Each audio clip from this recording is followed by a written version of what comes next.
Assalamualaikum warahmatullahi wabarakatuh. Kembali lagi dengan saya. Pada kali ini saya akan memaparkan tentang sampling audit dalam pengujian substantif. Baiklah, langsung saja kita ke pembahasan materinya. Jadi yang pertama-tama kita bahas di sini yaitu konsep dasar sampling audit, yang dimana kita bahas pengertian dan tujuan dari sampling audit. Sampling audit adalah penerapan prosedur audit yang kurang dari 100% pada item-item dalam populasi.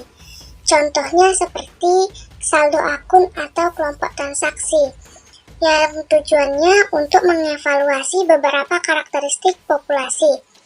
Kemudian, rencana sampling untuk pengujian substantif dirancang untuk yang pertama, memperoleh bukti bahwa saldo akun tidak mengandung salah saji secara material. Yang kedua, yaitu membuat estimasi independen mengenai jumlah tertentu. Sampling audit dalam pengujian substantif ditunjukkan baik untuk risiko sampling maupun risiko non-sampling.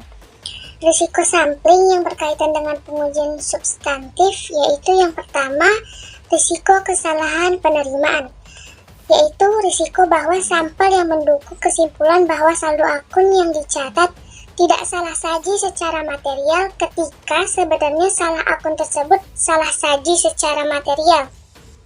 Yang kedua yaitu risiko kesalahan penolakan, merupakan risiko yang mendukung kesimpulan bahwa akun yang dicatat adalah salah saji secara material ketika sebenarnya saldo akun tersebut tidak salah saji secara material.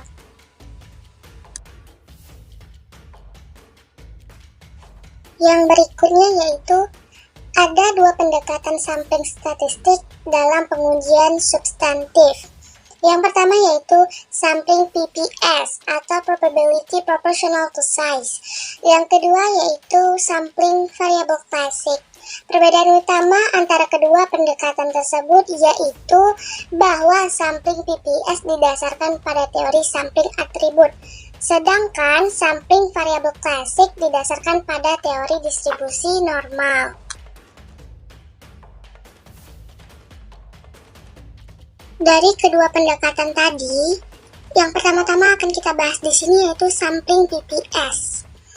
Sampling PPS adalah suatu pendekatan yang menggunakan teori sampling atribut untuk menyatakan kesimpulan dalam jumlah rupiah, bukan sebagai tingkat deviasi. Model ini diterapkan dalam pengujian transaksi dan saldo yang salah saji terlalu tinggi. Jika kita lihat kelebihan dari sampling PPS ini, yang pertama yaitu lebih mudah digunakan daripada sampling variabel klasik. Yang kedua yaitu ukuran sampel PPS tidak didasarkan pada beberapa ukuran penyimpangan yang diestimasi pada nilai audit.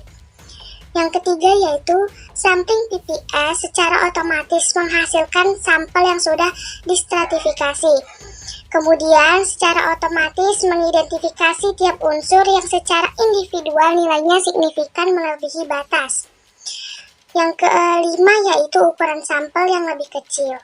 Yang keenam, lebih mudah dirancang dan pemilihan sampel dapat dimulai sebelum populasi lengkap.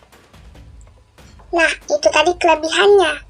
Jika kita lihat kekurangan dari sampling PPS ini, yang pertama yaitu didasarkan asumsi nilai audit suatu sampling tidak akan lebih kecil dari 0 atau lebih besar dari nilai buku.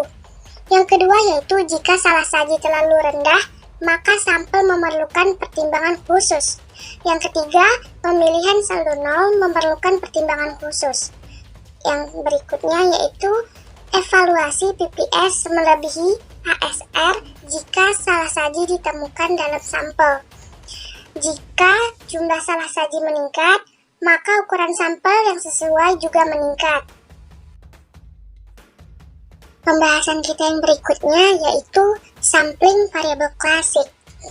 Nah, jadi ada 3 metode yang digunakan dalam sampling variabel klasik. Yang pertama yaitu estimasi mean per unit atau MPU.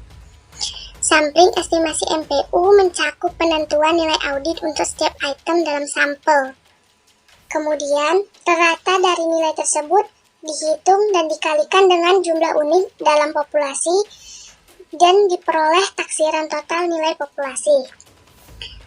Kemudian yaitu estimasi diferensiasi. Dalam metode ini, selisih antara nilai audit dan nilai buku dihitung setiap unsur sampel. Selanjutnya nanti, rata selisih digunakan untuk menaksir nilai total populasi. Variabilitas selisih digunakan dalam penentuan cadangan risiko sampling yang dicapai. Kemudian, estimasi risiko rasio. Pada metode ini, auditor menentukan nilai audit setiap unsur dalam sampel. Setelah membahas metode yang ada pada sampling variabel klasik, sekarang kita akan membahas kelebihan dan kekurangan dari sampling variabel klasik. Yang pertama yaitu kelebihannya.